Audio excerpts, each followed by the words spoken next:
பெரியாருக்கு ஆயிரம் ஆயிரம் விசுவாசிகள் அப்படிங்கிறவங்க இருக்காங்க.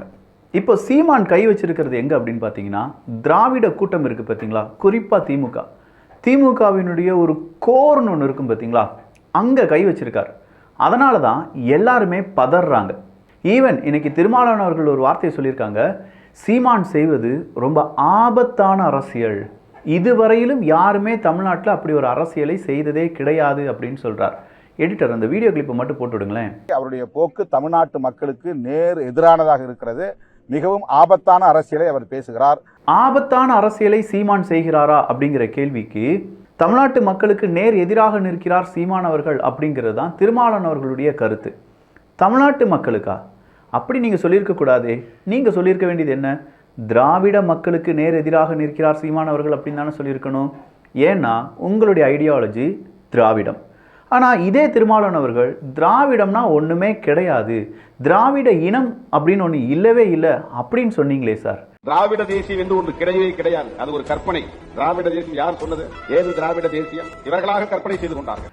அந்த திருமாவளவன் அவர்கள் உண்மையான திருமாவளவன் அவர்களா, இல்லை இந்த திருமாவளவன் அவர்கள் உண்மையான திருமாவளவன் அவர்களா? முதல்வன் படத்தில் அந்த ஒரு கொக்கி போட்டில் இருக்கிற மாதிரி இருக்கும்ல, அந்த ட்ரோலை வைங்க எடிட்டர். திராவிட தேசியம் என்பது ஒரு கற்பனை. அன்றைக்கும் சொல்லுகிறோம், இன்றைக்கும் சொல்லுகிறோம். அவரை யார் இப்படி உசுப்பி விடுகிறார்கள் என்றும் தெரியவில்லை. அவருடைய போக்கு தமிழ்நாட்டு மக்களுக்கு நேர் எதிரானதாக இருக்கிறது. இந்த மாதிரி நல்லா எடிட் பண்ணா செம்மையா எனக்கும் கொஞ்சம் கவுண்டர்லாம் கொடுக்க தெரியும். ஆனால் அதை விட உண்மையை பேசணும் பார்த்தீங்களா, முக்கியமான உண்மையை நம்ம பேச போகிறோம். அதுக்காகத்தான் அரசியல் களம் இருக்கிறது. இது ஆழமான அரசியல் சதுரங்கம்.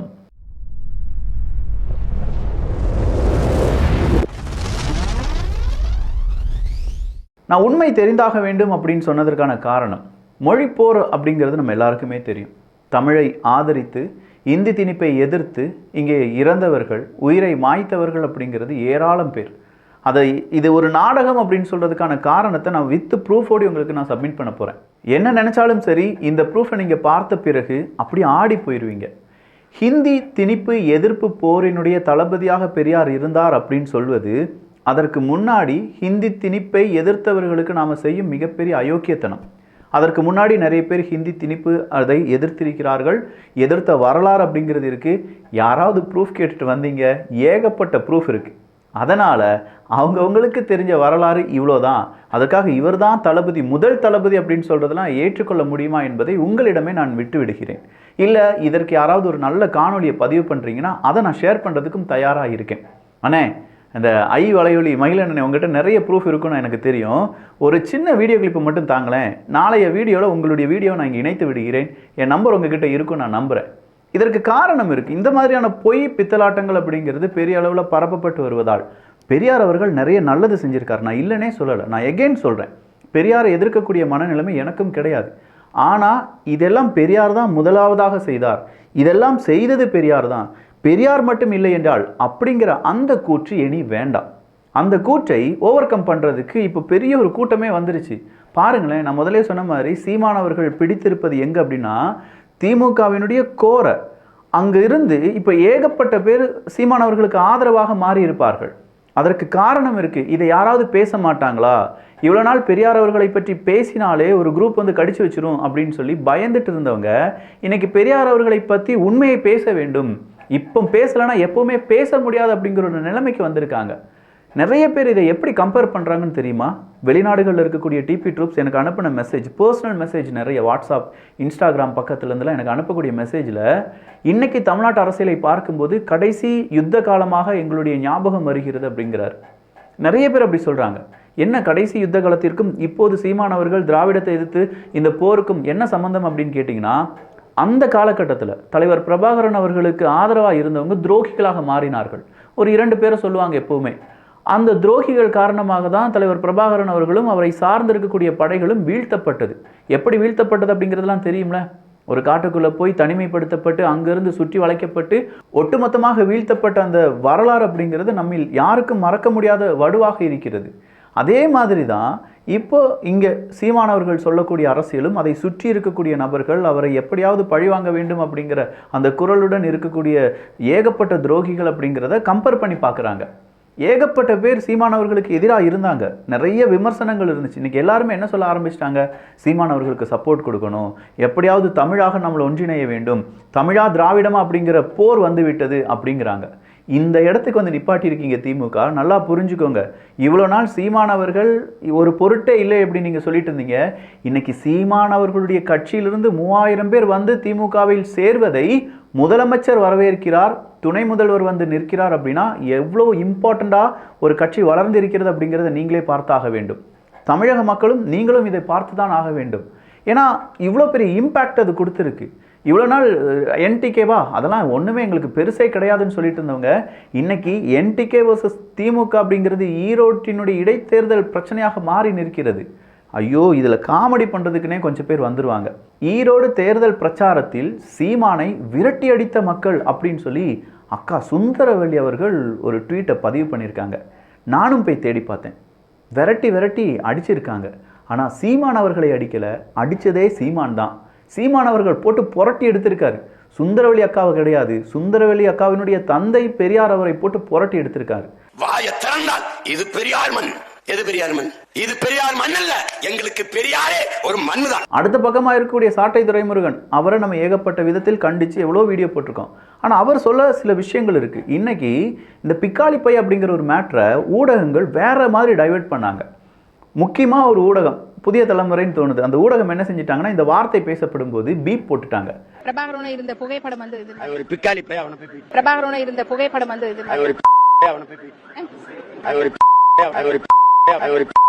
பிக்காளிப்பை அப்படிங்கிற அந்த வார்த்தை பேசப்படும் போது பீப் போட்ட உடனே இதை எப்படி மாத்திட்டாங்க அப்படின்னா, திமுகவினுடைய ஆதரவாளர்கள் எப்படி மாத்திட்டாங்கன்னா, சீமான் அவர்கள் தாய் சம்பந்தப்பட்ட பெண் சம்பந்தப்பட்ட கெட்ட வார்த்தையை பெண் நிருபரிடம் பேசிவிட்டார், இது ஒரு அறமா, இது ஒரு அரசியல்வாதியா, இப்படி ஒரு அரசியல்வாதியா, தற்கூரியா, அப்படி இப்படின்னு பேச ஆரம்பிச்சிட்டாங்க. நாம் தமிழர் கட்சியினுடைய ஆதரவாளர்கள் சும்மா விடுவாங்களா? தம்பிகள் ஆல்ரெடி ஐடி விங்கு தான் மொத்தமாகவே. இங்கே ஐடி விங்கு திமுகவுக்கு தனியாக வேணும். ஆனால் இந்த நாம் தமிழர் கட்சியை பொறுத்த வரைக்கும் அவங்க டீமே ஐடி விங் தான் வச்சுக்கோங்களேன். ஒவ்வொரு வீடியோவும் போட்டு உடைக்க ஆரம்பிச்சிட்டாங்க. இங்கே பிக்காளி பையன் இருந்துச்சு, நீங்கள் ஏன் பீப் போட்டீங்க, இது நீங்கள் செய்த சதிதானே, சீமான் அவர்கள் கெட்ட வார்த்தை பேசிவிட்டார் அப்படின்னு சொல்லி மக்களை நம்ப வைப்பதற்கு நீங்கள் செய்த சதிதானே அப்படின்னு சொல்கிற அளவுக்கு உண்மையெல்லாம் போட்டு உடைச்சிட்டாங்க. அப்படி போட்டு உடைச்சது மட்டும் இல்லாமல் யார் பிக்காளி பைய அப்படிங்கிறதுக்கான எக்ஸ்பிளனேஷனை சாட்டை துரைமுருகன் அவர்கள் கொடுத்தார். அந்த பிக்காளி பைய லிஸ்ட்டில் எல்லாருமே வந்துட்டாங்கப்பா, நானும் பார்த்தேன், மனுஷன் வச்சு விளாசிட்டாரே அப்படின்னு சொல்லி. அப்போ அக்கா சுந்தரவல்லிக்கு அண்ணன் சாட்டை துரைமுருகன் அண்ணன் அவர் சொல்கிற அந்த பதிலடி தானே கரெக்டாக இருக்கும். நாளைக்கு அக்கா சுந்தரவல்லி அவர்கள் ஏதாவது எடுத்துகிட்டு வரட்டும், வேறு யாராவது கண்டிப்பாக நாம் தமிழர் கட்சியினுடைய ஆதரவாளர்கள் தம்பிகள் ஏதாவது பேசுவாங்க, அவங்களுக்கு ரிப்ளை அவங்களே கொடுத்துக்கிடுவாங்க. இந்த அக்கா சுந்தரவல்லி அக்கா கூட இன்னொரு டாக்டர் ஒருத்தவங்க சுற்றிட்டு இருப்பாங்களே, அவங்களுடைய கருத்து எதுவுமே பார்க்க முடியலைன்னு சொல்லி நானும் ஈகராக வெயிட் பண்ணிட்டு இருக்கேன், பார்க்கலாம். சரிப்பா, இதெல்லாம் ஒரு புறம் அப்படியே இருக்கட்டும் விக்கி. அவ்வளோ கோரா சீமான் அவர்கள் திமுகவினுடைய அஸ்திவாரத்தை அசைத்து பார்க்கக்கூடிய விஷயத்தை கை வச்சிருக்காரு. இதனால் பாதிப்புகள் என்டிகேக்கு வருமா அப்படின்னு கேட்டால் வாய்ப்பே கிடையாது. இதனால் நிறைய நன்மைகள் தான் என்டிகேக்கும், புரிதல் தான் நிறைய மக்களுக்கும் வரும். போலி பிம்பங்கள் கட்டமைக்கப்படும் போது, அதை எதிர்த்து கேள்வி கேட்கப்படும் போது நிறைய விமர்சனங்கள் வரும். ஆனால் அந்த போலி பிம்பங்களை படிக்க வேண்டும் அப்படின்னு சொல்கிற அந்த ஈகர்னஸ் அப்படிங்கிறது மக்களிடையே வர தொடங்கி விட்டது என்றால், அவங்க இத்தனை வருடங்களாக கட்டியமைக்கப்பட்ட பிம்பங்கள் சுக்குநூறாக உடைக்கப்படும். அப்படி உடைக்கப்படும் போது அவங்களுடைய அஸ்திவாரமே ஆட்டம் காணப்படும். இதுதான் இங்கே பெரும் சிக்கலை ஏற்படுத்துகிறது. இன்றைக்கி நிறைய டிவி டிபேட் ஷோவை நீங்கள் எடுத்து பாருங்கள், உடனடியாக எல்லாருமே என்ன செய்கிறாங்க, விடுதலை பத்திரிகையில் பெரியார் இப்படி சொல்லியிருக்காரு வாங்க டிபேட் பண்ணலாம், பெரியார் இப்படி சொல்லியிருக்காரு வாங்க டிபேட் பண்ணலாம்னு சொல்லி ப்ரூஃபை போட்டு உடைச்சிடுறாங்க. இவ்வளோ நாள் பெரியார் அவர்கள் சொன்ன அந்த தத்துவங்களில் பல தத்துவங்கள் ஆங்கிலத்திலிருந்து காப்பி பேஸ்ட் செய்யப்பட்டது அப்படிங்கிற தகவலை பலரும் வெளியிடுகிறார்கள். பெண் ஏன் அடிமையானால் அப்படிங்கிற மாதிரியான ஒரு புத்தகம், அதற்கு அப்படியே இன்னொரு வருஷம் அப்படியே ஆங்கில புத்தகத்திலிருந்து அது தழுவி எடுக்கப்பட்டு இருக்கிறது அப்படிங்கிற ப்ரூஃபை போட்டு உடைக்கிறாங்க. யுனெஸ்கோ ப்ரூஃபை போட்டு உடைச்சிட்டாங்க. அது பல வருடங்கள் ஆகிவிட்டது. அதனால் இப்போ யுனெஸ்கோங்கிற பேச்சை எடுக்கிறது கிடையாது யாரும், ஏன்னா அதான் போட்டு உடைக்கப்பட்டு விட்டது. இப்படிங்கிற பல சிக்கல்களை திமுக அவங்களுக்கே ஏற்படுத்தி கொள்கிறார்கள். சீமான் அவர்களை எதிர்த்து நாங்கள் பேசுகிறோம் அப்படின்னு சொல்லி திமுகவினுடைய 3வது லேயரில் இருக்கக்கூடிய ஹைனாக்கள் என்ன செய்கிறாங்கன்னா, திமுகவை ஆதரிக்கிறோம் அப்படிங்கிற பெயரில் நாம் தமிழர் கட்சியை கடித்து வைக்க, நாம் தமிழர் கட்சி என்ன செஞ்சிருது, அப்படியே கடிச்சு கொதறி விட்டுருது. நீ கடிக்கத்தான் செஞ்சேன், அவனை கொதறியே விட்டுருவேன் அப்படின்னு சொல்லி கொதறி விட்டுறாங்க. இது ஏகப்பட்ட டேமேஜை திமுகவுக்கு ஏற்படுத்தி இருக்கிறது. இந்த டேமேஜிலிருந்து மீண்டு வருவதற்கு முன்பாக வேங்கை வயல் பிரச்சனை, தமிழக வெற்றி கழகத்தினுடைய ஆதரவாளர்கள் நீங்கள் மார்தட்டி சொல்லுங்க, விஜய் அவர்கள் வேங்கை வயலுக்கு போக போறாருங்கிற செய்தி வந்த உடனே அவசரமா எல்லாமே நடக்குதுங்க. குற்றப்பத்திரிகை மின்னல் வேகத்தில் தாக்கல் செய்யப்பட்டிருக்கிறது. ஏன்னா கால அவகாசம் கேட்ட சிபிசிஐடி திடீர்னு அடுத்த நாளை குற்றப்பத்திரிகை சமர்ப்பிக்கிறார்கள் என்றால் வேங்கை வயலுக்கு விஜய் அவர்கள் போக போறார் அப்படிங்கிற ஒரு செய்தி வெளியானது. ஐயோ, மறுபடியும் விஜய் அவர்கள் வேங்கை வயலுக்கு போயிட்டார்னா மீடியா முழுவதும் அங்கே தான் இருக்கும். எப்படி பரந்தூர் விமான நிலையம் இன்டர்நேஷனல் லெவலில் பேசப்பட்டதோ அதே மாதிரி இதுவும் பேசப்பட்டு விடும், நமக்கு பெரிய அவமானமாக மாறிடும், சீக்கிரமாக அதற்கு ஏதாவது பதிலை கொடுத்துருங்கன்னு சொல்லி பல வருடங்களுக்கு முன்னாடி வீடியோவை கட்டிங் அண்ட் எடிட்டிங் ஒர்க்லாம் பண்ணி இப்போ வச்சிருக்காங்கப்பா அப்படிங்கிற அந்த ஒரு பிரச்சனை இன்றும் பலராலும் பேசப்பட்டு வருது. உதாரணத்துக்கு வேங்கை வயலே பார்த்துக்கோங்களேன், நிறைய பேர் தமிழ்நாட்டில் ஒரு இடத்துக்கு போகிறதுக்கு விசா எடுக்கணும் தெரியுமா அப்படின்னு சொல்லி ஷார்ட்ஸ் போடுறாங்க. வித்தியாசமான ஷார்ட்ஸாக இருக்கேயா, தமிழ்நாட்டுக்குள்ளே விசா எடுத்துகிட்டு போகணுமா, எந்த இடம் அப்படின்னு சொல்லி நானும் கொஞ்சம் தேடி பார்த்தா வேங்கை வயல்னு போட்டிருக்காங்க. ஆமாங்க, கம்ப்ளீட்டாக போலீஸ் கெடுபிடி. வெளியாட்கள் வேங்கை வயலுக்குள்ளே நுழைய முடியாதபடி காவல்துறை அதிகாரிகள் முழு ரோந்து நடவடிக்கையில் ஈடுபடுறாங்களாம். அப்படி தடையை மீறி வந்த 2 விசிகாவினரை தான் கைது செய்தது காவல்துறை அதிகாரிகள். இதே விசிகாவினுடைய திருமாவளவன் அவர்கள் என்ன சொல்கிறார், எனக்கு காவல்துறை மேலே நம்பிக்கை இல்லை, எனக்கு சிபிசிஐடி மேலே நம்பிக்கை இல்லை அப்படிங்கிறார். சார், நீங்கள் தானே சார் 1 வருஷத்துக்கு முன்னாடி நம்மளை தமிழக அரசாங்கம் வஞ்சிக்காது அப்படின்னு சொன்னீங்க, தலித் மக்களை ஏமாற்றாது அப்படின்னு சொன்னீங்க. இன்னைக்கு நீங்களே தலித் மக்களுடைய மண்டையில் மிளகா அரைக்க பார்க்குறீங்களே சார், என்ன அப்படி சொல்கிற விக்கி? திருமாவளவன் அவர்கள் என்ன செய்வார் அப்படின்னு பார்த்தா, திருமாவளவன் அவர்கள் தான் இங்கே ரொம்ப ஸ்ட்ராங்காக நின்று இருக்கணும். எவ்வளவு ஸ்ட்ராங்காக நின்று இருக்கணும் தெரியுமா? ஒரு பத்திரிகையாளர் ஒரு கேள்வி கேட்கிறார், நீங்கள் திருமாவளவன் அவர்களுடைய ஆதரவாளர்களாக கூட இருந்துக்கோங்க, ஆனால் ஒரு பத்திரிகையாளர் கேட்ட கேள்விக்கு திருமாவளவன் அவர்கள் சொன்ன பதில் மழுப்பல் பதிலாக இருந்தது. 2 வருஷத்துக்கு பிறகு ஒரு குற்றப்பத்திரிகையை சப்மிட் பண்ணுறீங்க, நேரடியாக ஸ்டாலின் அவர்களுடைய நேரடி கட்டுப்பாட்டில் காவல்துறை இருக்குன்னு சொல்கிறீங்க. அந்த காவல்துறை இந்த 3 நபர்கள் தான் குற்றவாளி அப்படின்னு சொல்கிறத நீங்கள் எப்படி பார்க்குறீங்க அப்படின்னு சொல்லி கேட்குறாங்க. அதற்கு திருமாவளவன் அவர்கள் சொல்கிற பதில் என்ன தெரியுமா? இது ரொம்ப அதிசயத்துக்கும் ஆச்சரியத்துக்குமான கேள்வி, அதை நான் ரொம்ப ஆக்ரோஷமாக பார்க்க வேண்டும். இப்படிலாம் என்னை யாரும் எந்த கொம்பனாலும் வீழ்த்திவிட முடியாது. ஆனாலும் முதலமைச்சர் மு க ஸ்டாலின் அவர்களிடம் நான் போய் இதை கேட்பேன். 27ஆம் தேதி எல்லாரும் நீங்கள் கேட்குற மாதிரி நான் அதை கேட்டுருவேன் அப்படின்னு சொல்கிறார். சார், இவ்வளோ நாள் நீங்கள் கேட்டதுக்கே பதில் கிடைக்கல, இப்போ சிபிசிஐடி குற்றப்பத்திரிகை தாக்கல் செய்ய போகிறாங்கன்னு சொல்லி அந்த ஊர் மக்கள் என்ன செய்கிறாங்கன்னா கீழே உட்கார்ந்து பெரிய அளவில் அங்கே போராட்டம் நடத்துகிறாங்க. தலித் மக்கள், பட்டியலின மக்கள் அங்கே போராட்டம் நடத்திட்டு இருக்காங்க. ஆனால் என்ன, இதை ஒரு சில மீடியாக்கள் தான் கவர் செய்கிறாங்களே தவிர மீதம் எல்லாருமே ரொம்ப சைலண்டாக இருக்காங்க. இதெல்லாம் விட அவங்களே பாம்பு வைப்பாங்களாம், அவங்களே பாம்பை எடுப்பாங்களாம் அப்படிங்கிற ஒரு படம்லாம், ஒரு காமெடிலாம் பார்த்துருப்போம்ல, அந்த காமெடி மாதிரி அரிட்டாப்பட்டிக்கு செல்ல போகும் முதலமைச்சர் மு க ஸ்டாலின் அவர்கள். காரணம் என்ன, அரிட்டாப்பட்டி மக்கள் முதலமைச்சர் மு க ஸ்டாலின் அவர்களுக்கு ரொம்ப பெரிய நன்றி கடன் பட்டிருக்காங்க. எனவே ஒரு பாராட்டு விழாவை மு க ஸ்டாலின் அவர்களுக்கு ஆதரவாக எடுத்திருக்கிறார்களாம். அமைச்சர் மூர்த்தி சார்பாக இந்த பாராட்டு விழா என்பது நடத்தப்பட போவதாக செய்திகள் வெளியாகி இருக்கிறது. அமைச்சர் மூர்த்தி, ஜல்லிக்கட்டு பிரச்சனையை இன்னும் முடியலை. சாதிய ரீதியாக ஜல்லிக்கட்டு எவ்வளோ பெரிய தாக்கத்தை ஏற்படுத்தியது அப்படிங்கிறத யாரும் இன்னும் மறக்கலை. அதற்கு முன்னாடி அமைச்சர் மூர்த்தி அவர்கள் சார்பாக ஒரு விழா குழு ஏற்பாடு செய்யப்படுகிறது. அரிட்டாப்பட்டி மக்கள் ஸ்டாலின் அவர்களுக்கு பாராட்டு விழா. இந்துஸ்தான் அப்படின்னு சொல்கிற ஒரு பெயர் போட்டு ஒரு நிறுவனம் இருக்குது. அது உண்மையிலே இந்திய நிறுவனமா அப்படின்னு பார்த்தா இல்லை, சும்மா பெயருக்கு தான் ஹிந்துஸ்தான் அப்படின்னு சொல்லி வச்சுருப்பாங்க. அதே மாதிரி அமைச்சர் மூர்த்தி அவர்கள் ஒரு விழா எடுக்கிறார், அதற்கு அரிட்டாப்பட்டி மக்கள் சார்பாக அப்படிங்கிற ஒரு பெயர் போடப்பட்டிருக்கிறது. இதை நான் ஏன் இன்னும் அழுத்தம் திருத்தமாக சொல்கிறேன் அப்படின்னா, கிட்டத்தட்ட ஒரு 5000த்துக்கும் அதிகமான நபர்கள் மீது வழக்கு பதிவு செய்யப்பட்டிருப்பதாக செய்திகள் வெளியாகின. அந்த நபர்கள் யார் தெரியுமா? இந்த 5000 பேரும் அரிட்டாப்பட்டி மக்கள், டங்ஸ்டன் சுரங்கத்துக்கு எதிராக போராடிய நபர்கள். அவங்கள அரெஸ்ட்டும் பண்ணிடுவீங்களாம், அவங்களே உங்களுக்கு ஆதரவும் செய்வாங்களாம், உங்களுக்கு வாழ்த்துக்களும் செய்வாங்களாம் அப்படின்னு சொன்னால் நம்புறதுக்கு நாங்கள் தயாராக இருக்கோமா சார்? அந்த அளவுக்கா எங்களுக்கு கேள்வி ஞானமும் இல்லாட்டி பகுத்தறிவு அந்த அளவும் குறைந்திருக்கிறது என்று நீங்கள் நம்புகிறீர்கள்?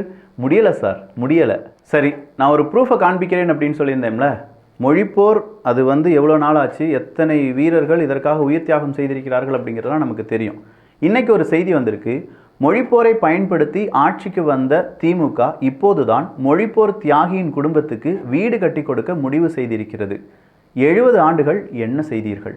நியாயமான கேள்விதானே. அரியலூர் மொழிப்போர் தியாகி கீழப்பழுவூர் சின்னசாமி குடும்பத்திற்கு வீடு கட்டி தரப்படும். அமைச்சர் சிவசங்கர். புதிய தலைமுறையில் சின்னசாமி குடும்பத்தின் ஏழ்மை நிலை குறித்து செய்தி வெளியான நிலையில் நடவடிக்கை. இந்த மொழிப்போரை வச்சு எவ்வளோ அரசியல் செஞ்சுருப்பீங்க, அங்கே இருக்கக்கூடிய அவங்களுக்கு இப்போ தான் வீடே கட்டி கொடுக்க போகிறீங்க. இப்போ 70 வருடங்கள் நீங்கள் என்ன செஞ்சீங்க அப்படிங்கிற ஒரு கேள்வியும், சீமானவர்கள் என்ன செய்தார் அப்படிங்கிற கேள்விக்கான பதிலையும் நான் கொடுத்துட்டா அந்த வீடியோ மட்டும் போட்டு விடுங்க.